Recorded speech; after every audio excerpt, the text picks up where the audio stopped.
Magandang araw ng Biyernes po mga bayang karerista. Magbibigay na po tayo ng tip, giya at impormasyon para sa araw na to, April 19, 2024. Tara!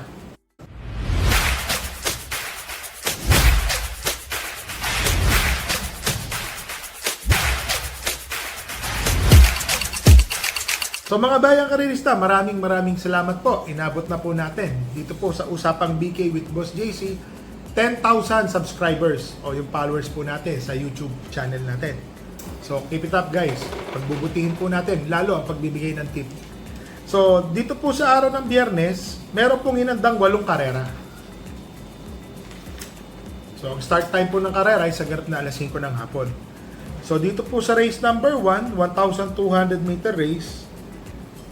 Maiden po ito 3-year-old and above maiden race. Dito po ako sa entry number 5, Amazing. Ito pong Amazing, balita ko po mainam po itong kabayo na to. Parang SC stock car po ata ito mga bayang karerista. Tingin ko po lamang po itong kabayo na to. Amazing. Ang second choice ko po dito yung entry number 4 na si Chiller. Ito pong si Chiller mga bayang karerista. Kung mapapansin nyo, malaki po ang ini-improve netong kabayo na to. Segundo, parati pong always in the money po ito si Chiller mga bayang karerista. Para sa akin po, malaki po ang panalo niya na si Chiller. Baka sakaling matsambahan niya po yung minamagaling na si Amazing. So dito po sa race number 1, first choice po entry number 5, Amazing. Second choice po entry number 4, Chiller.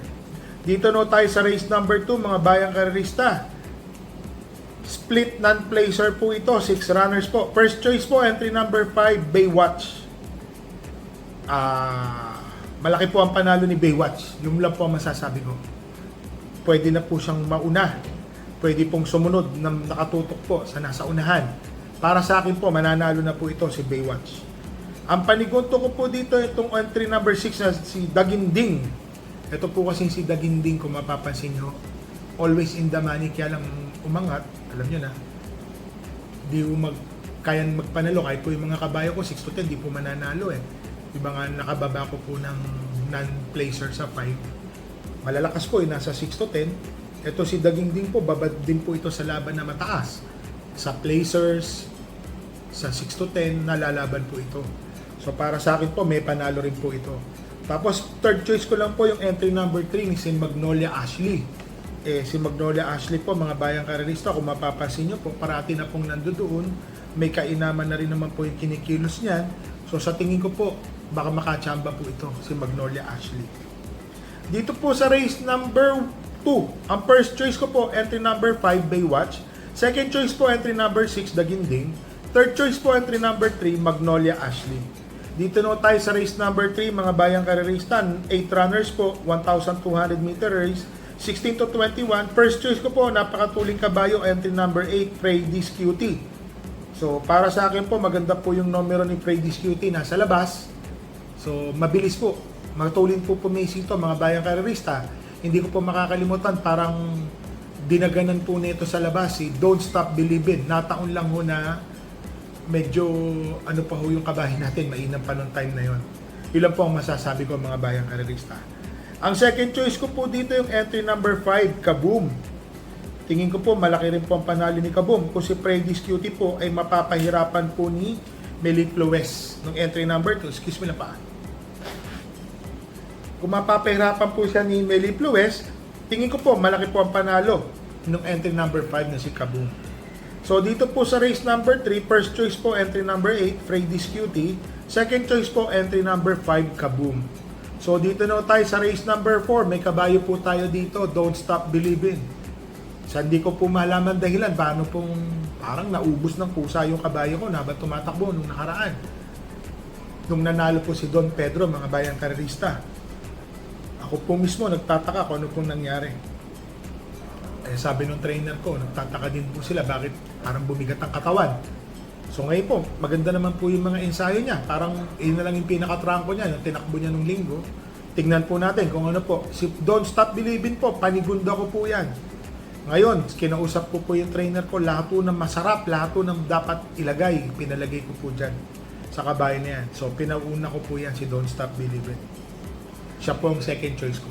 Ang first choice ko po dito yung entry number 4 na si Jean Jenny.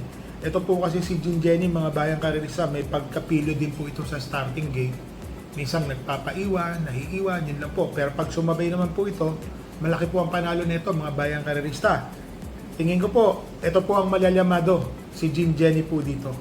Ang second choice ko po dito, bayang karerista, si Don't Stop Believing. Gaya na sinabi ko po, labas po yan.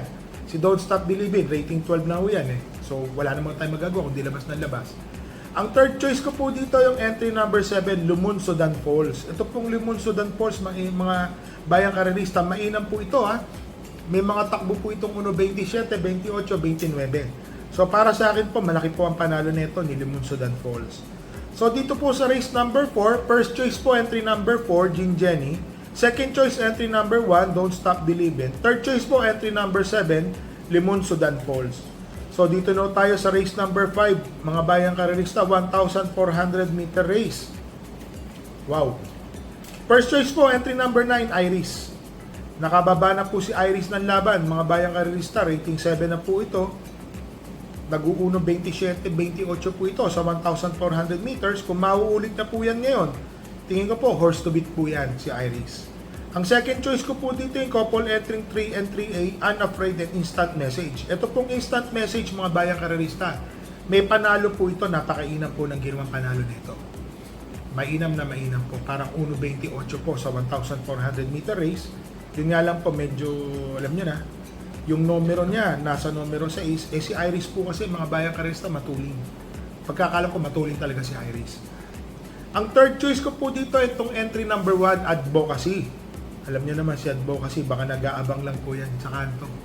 Bababa na rin po, rating 7. Kayang-kaya na po niyang jabin to pagka isang bigla lang. Yun po ang kalkulasyon ko po, mga bayang karerista. So dito po sa race number 5, first choice po entry number 9, Iris.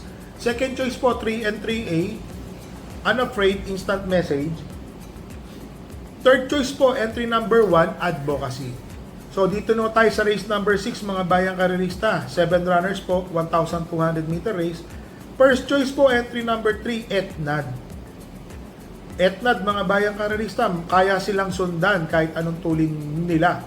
Ni Tokyo Rumba, Within Reach, Aliana. So abulan po sila dyan. Si Etnad po, malamang kwarto, tersero pwesto itong aalis. Kayang-kaya po niya yan, mga bayang karerista. Ang second choice ko po dito, itong entry number 7, Aliana. Ang ganda po ng numero niyan. Masusundan po niya agad si Tokyo Rumba. Kung sakaling wala na po ibang bubuliglig, baka tapusin na rin po ni Aliana. So dito po sa race number 6, first choice po entry number 3, Etnad. Second choice po entry number 7, Aliana. So dito na tayo sa race number 7, mga bayang karerista, 9 runners po, 1,400 meter race. First choice po entry number 6, I Love Mati. Ito pong si I Love Mati, mga bayang karerista, naiinaman po ako dito kasi dumadating po ito eh. Ibig sabihin ng dumadating, kahit na panlima siya, pang-anim, pag pinakawalan po ito, lumalapit talaga. Baka mamaya po sumakto po yung pakawala kay I Love Mati, manalo. Ang second choice ko po dito, medyo dihado po, entry number 7, Adorable Felicia. Ito pong si Adorable Felicia, kung matatandaan niyo po itong kabayo na to, may mga takbo po itong nati segundo, nati tersero, at nanalo pa po ito ng long shot. Ito rin taon na to. So para sa akin po, baka mamaya manalo po dito to, dihadong-dihado.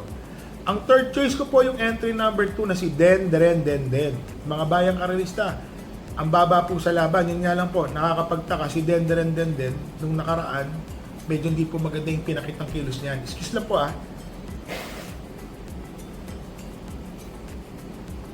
Pasensya no. Nagkaroon po tayo ng kada labas-pasok po sa kwarto, sa aircon.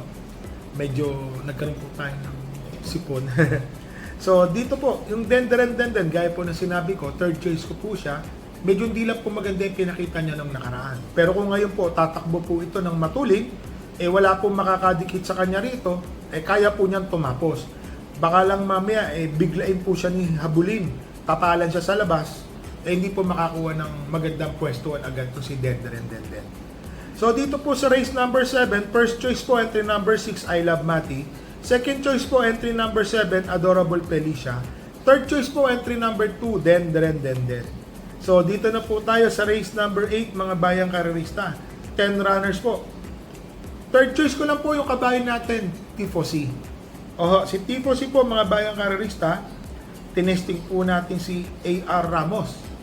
So para sa akin po, gaya po ng sinasabi ko, wala pong biyahe yan, labas po yan.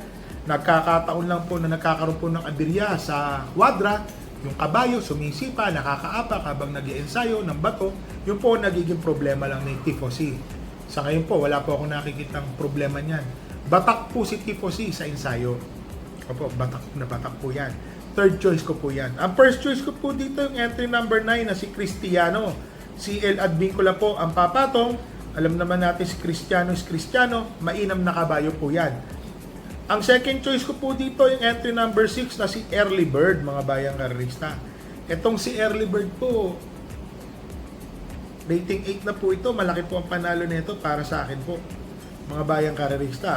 Yun nga po, gaya na sinabi ko, Early Bird, tinalo po niyan dati si Bukawi River Town, nandoon naman din po yung ibang kabayan natin. Mainam po ito si Early Bird. Paratingan po ito, isama po natin. Ang third choice ko po dito yung entry number 2, nakabayan po natin na si Tipo C, mga bayang karerista. Tapos naglagay po ako ng fourth choice. Ito pong Golden 8, napapansin ko po ito nung huling takbo, nasa unahan. Baka mamaya mapabayaan, wala pong humabol, wala po akong nakikitang matulin dito, maliban kay Golden 8, baka tumapos po ito, mga bayang karerista. So dito po sa race number 8, first choice po entry number 9, Cristiano. Second choice number 6, Early Bird. Third choice po, entry number 2, Tipo C. Fourth choice po, entry number 4, Golden 8. So mga bayang karerista, remind ko lang po kayo meron po tayong dalawang kabayong tatakbo ngayon.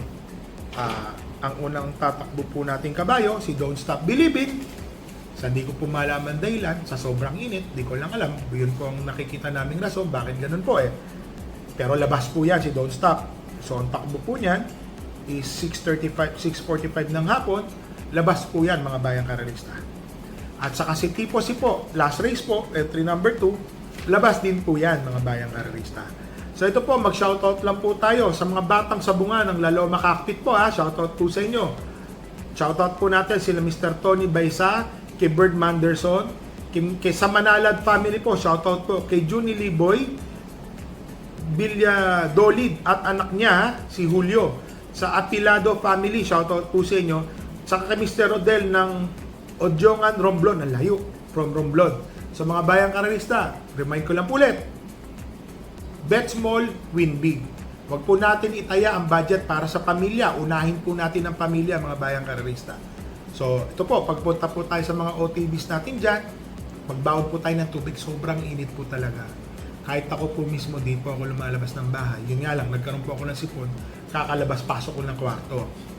Pero, alam nyo, mga bayang karerista, mahirap pong magkasakit ngayon. Mainit po talaga. So, mga bayang karerista, maraming salamat po. Na-reach na po natin ang 10,000 subscribers po sa ating YouTube channel. Maraming salamat po sa inyo. Tuloy lang po natin ang pag-subscribe po, mga bayang karerista. And happy racing po sa inyong lahat.